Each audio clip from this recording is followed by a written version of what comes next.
recently the degree apprenticeships were announced last year. The NEP 2020 UGC has come up with a clear-cut guidelines on that. What's your take on it, and how do you intend to implement it? I am so happy that they came out. They legitimized what we launched on the 15th of August 2019. Fantastic. Okay. So okay, this journey started off very interestingly. What we realize is whoever goes to evolving nations, economies, come back by saying that, Germany is here, Korea is here, and India is here. Okay, so chances are we are all consoling ourselves because we don't have a formal system of recognizing skills that we've acquired in an informal manner. Okay, so it's like you and me. I'll be very honest with you. From childhood, I've eaten mother's food. I'm sure you also would have eaten mother's food. Okay, my mother did not get certified by any master chef in the world, but I'm live and kicking, and on this show is testimony to her cooking skills. Absolutely. So what happens is we realize that, okay, if everyone is saying that the dual system, yes, we strong belief in it, and if the dual system is the way to go, and if, let's say, Germany is the benchmark, in the world, can we do a Germany plus? So in fact, the small team that we have, we sat in the cabin just next door to this cabin, and we said, let's scratch our heads and put our heads together, and let's start looking at the BWalk curriculum that we had once upon a time institutionalized, Himachal Pradesh being the first state that we implemented BWalk in. And at that time it was more of standards equal to NSQF levels, though one is input based, the other is outcome based. Okay, and we realized that as we went ahead, and we requested the decision makers in MHRD also at that point in time to actually take cognizance of it and get the people transitioned into what we had then curated. So in January 2019, after doing a lot of engagement with industry leaders, so we said, if we have to do a Germany plus, so the easiest thing in this world is very clear. If you know that there is a best practice, okay, first match the best practice. Okay, then if you want to be better than the best practice, you just add even one rose on top of that best practice, you'll be better than the best. Absolutely. Okay, so that's the same approach that we said. If everyone is praising Germany, I'm sure there'll be a lot of depth, value, research, and hard work that has gone in enabling that. Let us study that entire model and let us put a plus to it.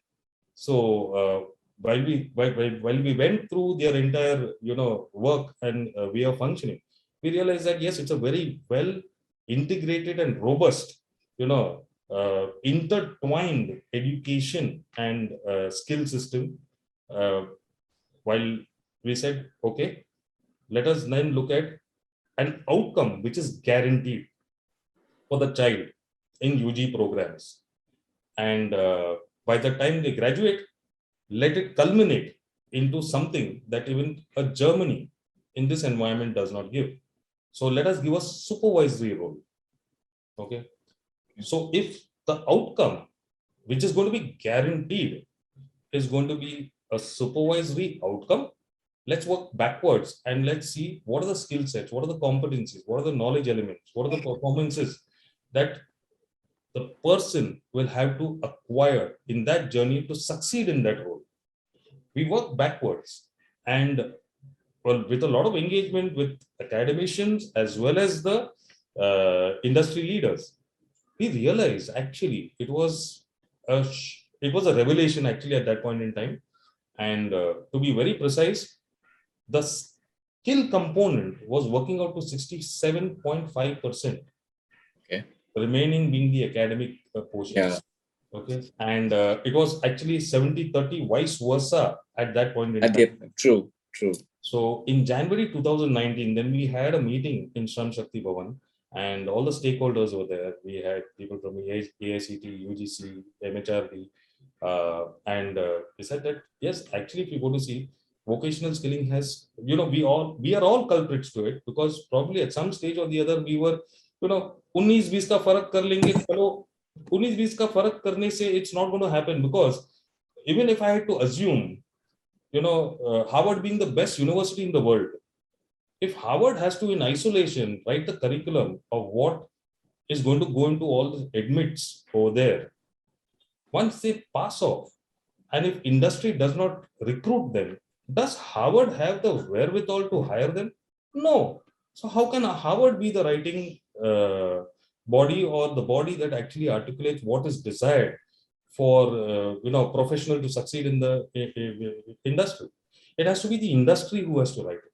Right. That. So when we got this and we shared this, I said, let's try to make a difference, not by doing a 1920 change. If we have to succeed and it needs to be topsy-turvy now, let's do it. Anyway, it's uncharted territory. Anyway, there is an employer who's standing behind and backing and saying, I guarantee, without the person doing the R of retail or the S of skilling, okay, if they conform to the hiring specs, which is non-functional to our organization, we are betting on the person and we are willing to take the person as a supervisory cadre on successful completion of this 3-year program. I think we need to walk that path. It's uncharted territory. So we did that, and we did a pilot with varied degrees of difficulty. So we selected one university in Solan, wherein if you actually go to see, much industry does not exist. It's a migratory population. They either move to Chandigarh, NCR region and beyond for economic independence. We chose an all-women's institute, the Jayoti University in Jaipur, and we chose a type of upmarket state-run college in Pune, Neswadia, and we ran the pilot through that. In fact, we launched it also through the hands of both the Honorable Union Ministers, MHRD and MSD. This happened on the 15th of January 2019. And trust me, at that point in time, we did not know, because nomenclature was something that was being discussed in every corridor. And we were looking at only one thing: how can the child succeed? So to please all the stakeholders, we said we'll put 3 years also in it, in the title.